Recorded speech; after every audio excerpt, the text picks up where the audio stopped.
Hello नमस्कार good morning. मैं कुणाल, आप देख रहे हो न्यूज़ बिहार। समय हो चला है बिहार की खबरों को जानने का, बिहार की खबरों से अपडेट होने का। चलिए जानते हैं आज की महत्वपूर्ण तमाम बड़ी खबरों को। राशन कार्ड से हट जाएगा आपका नाम, नहीं मिलेगा अनाज, फटाफट करवा ली यह काम। जन वितरण प्रणाली के तहत सभी राशन कार्ड धारियों को 30 जून तक ई-केवाईसी कराना अनिवार्य है। एक राशन कार्ड में अगर 8 व्यक्तियों के नाम है तो हर व्यक्ति को डीलर के पास जाकर ई-केवाईसी कराना होगा, नहीं तो अगले माह से उन व्यक्तियों का राशन कार्ड से नाम विलुप्त हो सकता है। खाद्य सुरक्षा अधिनियम के तहत राशन प्राप्त करने वाले प्रत्येक लाभुकों को अपना ई-केवाईसी कराने का निर्देश जारी किया गया है। अगर लाभुक ऐसा नहीं करते हैं तो वैसे लोग राशन से वंचित हो जाएंगे। राष्ट्रीय खाद्य सुरक्षा अधिनियम के अंतर्गत आच्छादित लाभुकों को 100% आधार सीडिंग ई पास मशीन के माध्यम से सुनिश्चित किए जाने का आदेश जारी कर दिया गया है। अगर आप ई-केवाईसी नहीं करवाते हैं तो अगले माह से आपको राशन कार्ड में नाम विलुप्त कर दिया जाएगा और अगले माह से राशन आपको वितरण नहीं किया जाएगा। तीसरे चरण की बीपीएससी शिक्षक बहाली का टाइम टेबल जारी, 19 जुलाई से परीक्षा। बिहार लोकसेवा आयोग ने तीसरे चरण की बहाली की तारीखों की घोषणा कर दी है। 19 जुलाई से बीपीएससी टीआरए 3.0 की परीक्षा शुरू होगी। 19 से लेकर 22 जुलाई तक 4 दिन अलग अलग पालियों में शिक्षक भर्ती परीक्षा आयोजित की जाएगी। बीपीएससी की ओर से शुक्रवार को इसका टाइम टेबल जारी कर दिया गया। बता दें, इससे पहले मार्च में भी तीसरे चरण के लिए बीपीएससी शिक्षक बहाली परीक्षा आयोजित की गई थी, मगर पेपर लीक होने की वजह से उसे रद्द कर दिया गया था। आयोग ने फिर से जुलाई में यह एग्जाम कराने का फैसला लिया है। बिहार लोकसेवा आयोग की ओर से आधिकारिक वेबसाइट पर शुक्रवार को इस संबंध में अधिसूचना जारी की गई है। इसके अनुसार तीसरे चरण के शिक्षक बहाली की परीक्षा 19, 20, 21 और 22 जुलाई को आयोजित कराई जाएगी। नीतीश कुमार दिल्ली पहुंचे, जेडीयू राष्ट्रीय कार्यकारिणी की बैठक में होंगे बड़ी फैसले, मंत्री का दावा। बिहार के मुख्यमंत्री और जनता दल यूनाइटेड के अध्यक्ष नीतीश कुमार शुक्रवार को दिल्ली पहुंच गए हैं। आज राष्ट्रीय राजधानी में जेडीयू राष्ट्रीय कार्यकारिणी की बैठक होगी। इसमें पार्टी संगठन को लेकर कुछ बड़े फैसले लिए जा सकते हैं। इस बैठक में जेडीयू के सांसद, मंत्री समेत राष्ट्रीय कार्यकारिणी के सदस्य शामिल होंगे। पार्टी के नेताओं का भी दिल्ली पहुंचना कल से ही शुरू हो गया है। दिल्ली जाने के क्रम में बिहार के समाज कल्याण मंत्री मदन सहनी ने कहा कि संगठन से लिहाज से जेडीयू की यह बड़ी बैठक है, इसमें कुछ अच्छे फैसले भी लिए जा सकते हैं। हालांकि उन्होंने यह भी कहा कि क्या फैसला लिया जाएगा यह बैठक के बाद ही पता चलेगा। चर्चा है कि आगामी बिहार विधानसभा चुनाव को देखते हुए नीतीश कुमार संगठनात्मक रूप से कुछ बड़े निर्णय ले सकते हैं। जेडीयू राष्ट्रीय कार्यकारिणी की बैठक नई दिल्ली में आज सुबह 11:30 बजे से शुरू होगी। मुख्यमंत्री नीतीश कुमार की पार्टी के सर्वसर्वा होने के साथ भी राष्ट्रीय अध्यक्ष भी है। चर्चा है कि वे इस बैठक में कुछ अहम प्रस्तावों को पारित करा सकते हैं। पहले मोदी जी जो हैं 10 दिन में 4 ही पुल गिरे हैं। पुल हादसों पर तेजस्वी का तंज, पीएम मोदी और सीएम नीतीश पर भी हमला। बिहार में बीते 10 दिनों में पुल गिरने की 4 घटनाओं पर राजनीति चरम पर है। सत्ता पक्ष के नेता जहां हादसों के जिम्मेदार लोगों के खिलाफ कड़ी कार्रवाई की बात कर रहे हैं, तो वहीं विपक्षी इन घटनाओं के लिए डबल इंजन की सरकार को जिम्मेदार ठहराते हुए उन पर हमला कर रहे हैं। इसी बीच बिहार विधानसभा में नेता प्रतिपक्ष तेजस्वी यादव ने बिहार में पुल गिरने के हादसों और घटनाओं को लेकर मुख्यमंत्री नीतीश कुमार और प्रधानमंत्री नरेंद्र मोदी पर तंज कसा है। तेजस्वी यादव ने कहा है कि प्रधानमंत्री नरेंद्र मोदी जी और मुख्यमंत्री नीतीश कुमार जी के सदाचार के कारण मात्र 10 दिन के अंदर बिहार में करोड़ों की लागत से निर्मित और निर्माणाधीन केवल 4 ही पुल गिरे हैं। शुक्रवार को सोशल मीडिया एक्स पर ट्वीट कर तेजस्वी ने कहा कि प्रधानमंत्री नरेंद्र मोदी जी और मुख्यमंत्री नीतीश कुमार जी के सदाचार के कारण मात्र 10 दिन के अंदर बिहार में करोड़ों की लागत से निर्मित और निर्माणाधीन केवल 4 पुल ही गिरे हैं। तेजस्वी यादव ने कहा कि बीजेपी एनडीए की सरकार है तो सत्ता पक्ष और उनका अभिन्न अंग गोदी मीडिया इस भ्रष्टाचार को कभी भी नहीं दिखा सकते। डबल इंजन सरकार के पायलट अब कहेंगे शुक्र मनाओ 10 दिन में 4 ही पुल गिरे हैं। 10 तो नहीं गिरे हैं ना। ये पायलट यह भी कहेंगे कि पुल करने के दोषी तो विपक्ष और जनता है। इससे पहले भी अररिया, सिवान और पूर्वी चंपारण में पुल गिरने की घटनाओं के बाद तेजस्वी यादव ने सरकार पर जोरदार हमला किया था। बिहार स्वास्थ्य विभाग में 4500 पदों पर बहाली, आवेदन से लेकर वेतन तक जाने पूरी डिटेल। स्वास्थ्य विभाग ने हेल्थ सब सेंटर और हेल्थ वेलनेस सेंटरों में 4500 कम्युनिटी हेल्थ अफसर के लिए बहाली निकाली है। इसके लिए बीएसएससी नर्सिंग पास आउट अभ्यर्थी 1 जुलाई से 21 जुलाई तक आवेदन कर सकते हैं। नियुक्ति संविदा के आधार पर होगी। प्रतिमाह 32,000 वेतन, 8,000 रुपये इंसेंटिव से 40,000 रुपये मिलेंगे। बिहार में अपराधी बेलगाम बाइक सवार बदमाशों ने पुलिस पेट्रोलिंग टीम पर की फायरिंग, एक जवान घायल। बिहार में बेलगाम अपराधियों का बड़ा कारनामा सामने आया है। सासाराम में बाइक सवार बदमाशों ने पुलिस के गश्ती दल पर अंधाधुंध फायरिंग कर दी, जिसमें एक सिपाही को गोली लगने से जख्मी हो गया। उसका इलाज पीएमसीएच पटना कराया जा रहा है। घटना देर रात दरिगांव थाना क्षेत्र के धनकी जमुना मोड़ की है। घटना को अंजाम देकर बदमाश फरार हो गए। पुलिस उनकी गिरफ्तारी के लिए छापेमारी कर रही है। घायल जवान की पहचान सिंधु कुमार के रूप में की गई है, जिसके हाथ की कलाई पर गोली लगी है। रोहतास एसपी विनीत कुमार ने कांड की जांच के लिए एसआईटी का गठन कर दिया। पुलिस के सूत्रों से मिली जानकारी के मुताबिक रोहतास नगर थाने में तैनात सिपाही सिंधु कुमार अपने एक साथी पुलिसकर्मी मदन कुमार के साथ रात्रि गश्ती पर बाइक से जा रहे थे। धन की जमुना मोड़ के पास रात करीब 11:15 गश्ती दल ने 3 युवकों को एक बाइक पर सवार होकर आता देखा। पुलिस को संदेह हुआ तो रुकने का इशारा किया, लेकिन बाइक सवार बदमाश नहीं रुके। उल्टे बदमाशों ने पुलिस टीम पर निशाना साधते हुए फायरिंग शुरू कर दी और भाग चले। पुष्पम प्रिया की गाड़ी पर हमला करने वाला गौरव आनंद गिरफ्तार, तोड़फोड़ के बाद मारने की धमकी दी थी। द फ्लोरल्स पार्टी के प्रमुख पुष्पम प्रिया चौधरी की गाड़ी पर हमला करने वाले युवक को पुलिस ने गिरफ्तार कर लिया। आरोपी का नाम गौरव आनंद है। वह पटना के लोहिया नगर का रहने वाला है। वह झारखंड की बोकारो स्थित एक कंपनी में काम करता था। उसने पुष्पम प्रिया चौधरी को सोशल मीडिया पर जान से मारने की धमकी भी दी थी।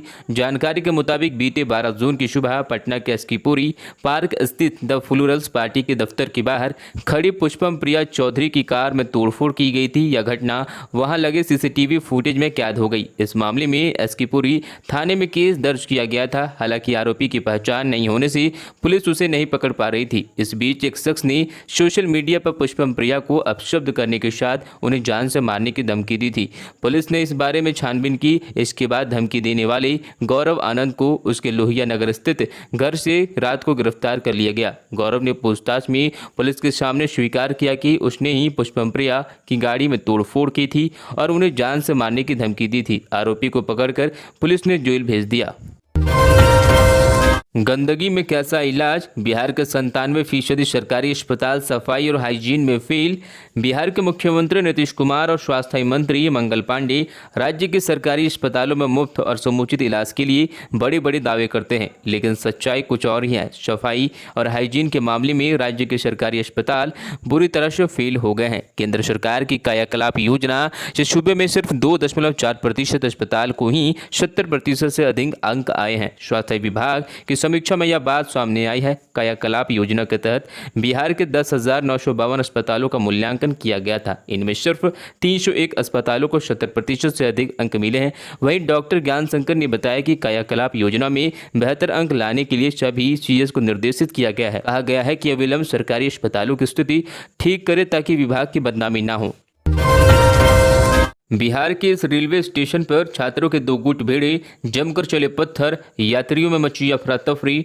बिहार के समस्तीपुर जिले में स्थित दलसिंह सराय रेलवे स्टेशन गेट के पास शुक्रवार को 2 छात्रों के गुट भिड़ गए। दोनों गुटों के बीच जमकर पथराव हुआ। इसमें स्टेशन परिसर में मौजूद यात्रियों के बीच अफरा तफरी का माहौल बन गया। पत्थर लगने से वहां मौजूद एक ऑटो चालक जख्मी हो गया। इसके बाद रेलवे स्टेशन पर मौजूद ऑटो चालकों और अन्य लोगों ने मिलकर पथराव कर रहे छात्रों को खदेड़कर वहां से भगाया। सूचना मिलने पर जीआरपी और रेल पुलिस के एक जवान मौके पर पहुंचे, लेकिन तब तक मामला शांत हो चुका था। मिली जानकारी के अनुसार दलसिंह सराय रेलवे स्टेशन के पास शुक्रवार दोपहर में छात्रों के 2 गुट के बीच किसी बात को लेकर विवाद हो गया। बताया जा रहा है कि कमजोर पड़ने पर एक गुट के छात्र बचने के लिए भागकर रेलवे स्टेशन के परिसर में घुस गए। इसके बाद दूसरे गुट के छात्रों ने उन पर पत्थर फेंकना शुरू कर दिए। इससे रेलवे स्टेशन में अफरा तफरी मच गई। हालांकि कुछ देर के बाद मामला शांत हो गया। ससुराल में महिला और 5 साल के बच्चे की हत्या, मायके से 50,000 का दहेज लाने का था दबाव। बिहार के जमुई जिले में दहेज के लालच में एक शादीशुदा महिला और उसके 5 साल के मासूम बच्चे की हत्या कर दी गई। मामला चकाई थाना इलाके के पारची गांव का है। यह वारदात गुरुवार आधी रात को बताई जा रही है।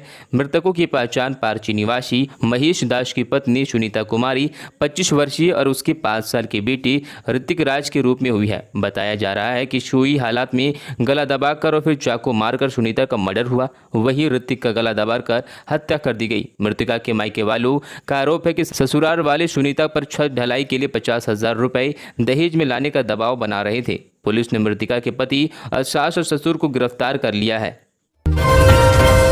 स्कूल में गुंडाई, बेंच पर पिस्टल रखकर परीक्षा देने का वीडियो वायरल। शिक्षा विभाग में हड़कंप। डॉन और माफियाओं से भरे बिहार के एक हाई स्कूल में मासिक परीक्षा के दौरान 2 लड़कों का पिस्तौल के साथ पेपर लिखने का वीडियो वायरल हो गया है। अपराध की दुनिया में पांव रखने वाले अधिकांश नौजवान हाई स्कूल में ही रास्ता भटक जाते हैं जब वे पैसे के चक्कर में अपराधियों के प्रभाव में आ जाते हैं। सरकारी विद्यालयों में इस समय मासिक परीक्षा चल रही है। परीक्षा के दौरान परीक्षार्थियों के एक कारनामे भी सामने आ रहे हैं। हाई स्कूल की परीक्षा में बेंच पर पिस्तौल रखकर पेपर लिखने का वीडियो वायरल होने के बाद शिक्षा विभाग और पुलिस में हड़कंप मच गया है। पिस्तौल के साथ परीक्षा देने का वीडियो वायरल हलसी प्रखंड के क्यादी उच्च विद्यालय का बताया जा रहा है। 10 लाख में हुई थी सुरेश यादव की मर्डर की डील। मोतिहारी का सुपारी killer Harishankar Paswan arrest. Areraj court में किया था मुंशी का मर्डर। जिला पार्षद सुरेश यादव की हत्या की डील 10 लाख रुपए में हुई थी। हालांकि किस लिए जिला पार्षद की हत्या कराई गई थी, इस बात का अब तक खुलासा नहीं हो सका है। सुरेश यादव की हत्या में 4 अपराधी शामिल थे, जिसमें गोली मारने वाला मुख्य आरोपी हरिशंकर पासवान को पुलिस ने गिरफ्तार कर लिया है। वहीं अन्य गिरफ्तारी के लिए छापेमारी की जा रही है। एसपी कांतेश मिश्रा ने बताया कि 26 जून की शाम करीब 4 बजे एक बाइक पर सवार 3 अपराधी ने जिला पार्षद सुरेश यादव की गोली मारकर हत्या कर दिया था। हत्या के बाद अरेराज एसडीपीओ रंजन कुमार के नेतृत्व में एसआईटी का गठन किया गया। पुलिस ने हत्या के महज 24 घंटे के अंदर शामिल शूटर हरिशंकर पासवान को घटना में इस्तेमाल किए गए देसी पिस्टल के साथ गिरफ्तार कर लिया। हरिशंकर पासवान पेशे से सुपारी किलर है या पैसे के लिए हत्याएं करता है। इसके बाद पुलिस चारों आरोपियों की तलाश में लगातार छानबीन कर रही है।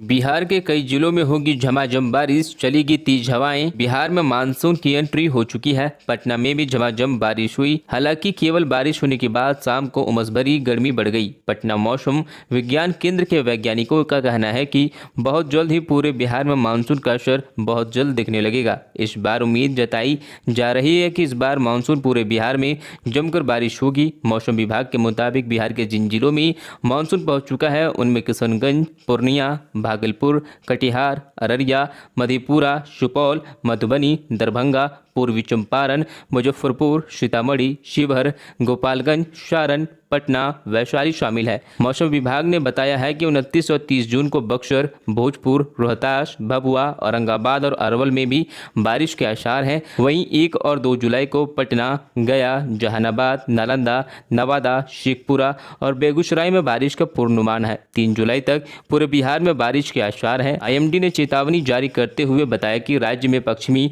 और दक्षिण मध्य के भागों में 1 या 2 स्थानों पर मेघ गर्जन वज्रपात के साथ तेज हवाएं चल सकती हैं।